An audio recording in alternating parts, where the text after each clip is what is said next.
Good afternoon. My apologies for being a little tardy. It was Stacy's fault. 100%. Try to be on time for these. So Caden and David, they'll go on injured reserve. Look, obviously David is a huge loss, and as well as Caden, but we'll put those guys on injured reserve, and we have a big game coming up here against the Dolphins. On another note, new captain. All right, so Hunter Henry. Hunter Henry will now be a captain for this team. And look, he's done a tremendous job since he's been here, both on the field and off the field. Obviously, his production is up. The quarterbacks have a lot of trust in him, and also the players offensively, defensively, and on the special teams look up to a guy like that who's played a lot of ball in this league. So Hunter Henry will be a captain. Fire away. You got 3 open spots now. Yeah. Is that just going to be Bourne, Taki, and Mapu, or is it sort of... Yeah, it's still kind of up in the air. We'll go out and practice today and see, how everyone's feeling. Some of our guys are dealing with some things that we just don't know at this current time. Is there a chance Caden returns this season, or is it kind of over for him? No, there's a chance. How's the rest of the line looking health-wise? I know Lade and Leverett have also been on the injury report this year. How have they practiced these first couple days? Yeah, we'll see. They've been limited. At the same time, we'll see what it looks like going out there today. Historically, Jonathan Jones has performed relatively well against Tyreek Hill. You also have a guy in Christian Gonzalez who's kind of taking the lead as quote-unquote quarterback. How do you find a balance there when you do a game like this? On those kind of historical precedents with a guy like Jonathan versus Christian? Yeah, I'm all for being transparent, but I'm not going to talk about it. That's one I'm not going to really talk about. What I will say is, look, we have confidence in those guys, going out there and getting the job done, and we'll see how the game goes. Jerod, on Wednesday, you made clear that you're not, worried about the state of the locker room at 1-3. A team employee on a Team of Purdue show yesterday said he felt the team was teetering on a mutiny. That's a quote. Understanding what that means, have players demonstrated to you they want a change in leadership and/or openly defied your orders, or those of your coaches? Yeah, look, my focus is definitely on the Dolphins, 100%, and the guys in the locker room. So I haven't heard that, and that's journalism for you. I'm not sure. But it's from the team, so I wanted to check with another team employee here. No, like I said, I haven't heard that, and try not to pay attention to that stuff. So you got to ask him. Does it feel like there's frustration in the locker room? It's always frustrating when you're not winning. The guys put a lot of work in, and everyone wants to try to find a solution right now while we're going through this transition. So people are definitely frustrated, and that's a normal human response. I feel pretty good about, the way that we're going. I used the analogy this morning. It's almost like flying through the clouds, but you have to use the instruments instead of really, getting until you get to clear skies. So, when I took this job, I knew the lumps would come. It's part of the transition. Did you check with John Jones about that analogy? I'm still kind of like, I don't know if I want him to be my pilot at this time. Nah, he's done a good job. He's done a good job. For 2 days now, KJ Osborne has been on the did not participate list. Can you provide any update on just what's going on with him? Yeah, he's dealing with an injury. He's still, he may have a chance to make it to the game, but we'll just have to see. I also wanted to ask about Kendrick Bourne. What do you think about the dance moves? How those guys? One thing about Kendrick, look, great energy, and you could honestly feel the different vibe just in the huddles. It's good to have him back, great energy, and a good player for us. And you always want good players on the field. The offensive line seems like such a key in terms of developing some continuity over the last 2 days of practice. Yep. Have you felt like you've been able to get 5 in there and work with them, that you can go into this game Sunday and feel good about what you have? That's a difficult question. Look, we'll see, what practice looks like today, because once again, you have guys, Nick and some of these guys dealing with things. So we'll just have to see. Going back to Hunter, he had an opportunity this past offseason maybe to go elsewhere if he wanted to. That's right.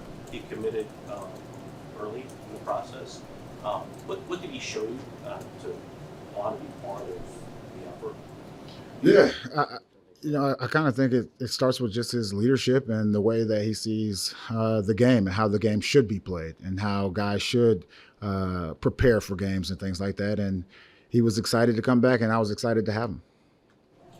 With Tyler Huntley being the quarterback for Miami now, are you guys anticipating at all seeing things that he did in Baltimore now that they've had more time to work with him? Do you think they might do some things that the Dolphins don't typically do? Yeah, 100%. You know, it's a different quarterback back there, and you're trying to, as you game plan, you want to put plays in that the quarterback is comfortable with. And I'm sure they went back and looked at all those things, and I'm sure we'll see him here on Sunday.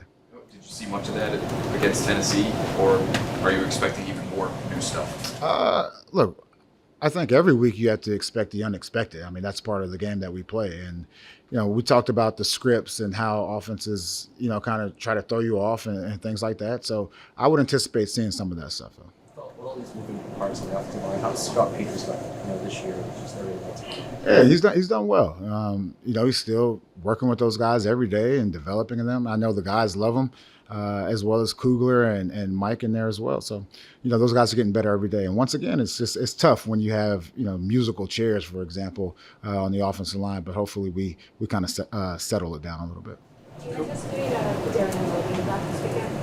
I would say he's close. He's close, and maybe we should start moving these to after practice so I can give you guys a little more information. But he's close, and I don't want to keep saying it, but we'll have to see what he looks like today. Coach, we think a lot about motion externally because like Kyle Shanahan and Mike McDaniel know what they've done. From your perspective, do you think maybe we kind of put too much emphasis on the importance of motion, and what are some reasons that maybe offenses may not use it as much as some other systems? Yeah, I mean, look, if you feel like your players are so much better than the other guys, then you don't have to motion as much. Now, look, once you start to motion pre-snap and once you start to move from one side to the other post-snap, I mean, it just causes confusion. It's window dressing. And, you know, defenses have to deal with it. It's tough. How has that changed, you know, as a defensive coach guy who played defense, obviously? The rate of motion at the snap is up from 4% about 8 years ago. Now it's closer to like 30. But what do you see that as a reflection of? Is it just that Shanahan tree expanding, or is there an advantage now being gained by that increase in motion? Well, it's just about causing confusion. Like, I'm not sure if it's because the tree or whatever it is, but it just causes problems. Can it ever cause confusion on the offensive side? Absolutely. You guys are and we asked Alex about this yesterday, near the bottom of the league in terms of motion at the snap. Is the changing personnel that you've had at all a factor? Yeah, the more you know, you get into those pre-snap movements. I mean, it's just more for the guys to have to understand. And sometimes, you know, no matter what game you see one guy move, and then it's like the quarterback's like this, like, let's go back to the start and start this thing over again. It just adds to the plate. We saw Michael Jordan back in practice this week. Do you feel like he earned a starting role in his first 3 games this season? Well, he did well for us, and this is a guy who, you know, he does everything the right way. Now, I'm not saying that it's perfect, but he's done a good job for us. Going back to motion, I think the Dolphins had 5 penalties related to formation motion. Yeah. Is that something that you will remind officials of? 100%, all the time. You know, but once again, you're motioning to out leverage the defense, and you know they start to do the shaving and things like that. So you gotta. I'm sure the refs have already talked about it. Have you noticed, as you've looked at tape, the refs clamping down on the cheat motion? I think every staff is different, and we always say we'll do business as business is being done. So some staffs, they call more holding calls, or more pass interference calls, and the players know that because I talk about it at the squad meeting the night before the game. Like, who is the referee? What does this group like to call? We talk about that stuff. Leighton Robinson's put a lot of good things on tape, but also understandably struggled at times. I know in the summer you mentioned you don't want to see air repeaters. So from your perspective, is he growing every week and improving on the things that he struggles with? Yeah, 100%. 100%. And I would also say, look, it's a lot to come in here and play. It's a lot for rookies just in general. Especially as you're going through a time of transition and offensive line, in particular, our offensive line right now, to have to play different spots. It's tough. But he'll be a good player for sure. Jerod, as a head coach, obviously you've done it as a defensive coach and assistant coach.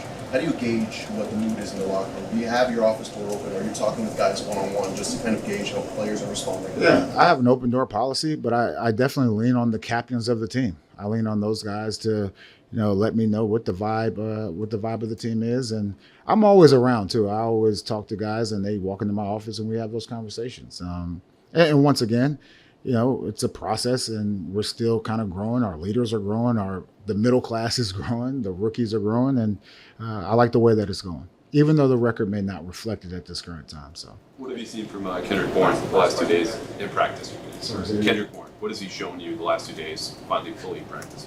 that he's healthy. Thanks.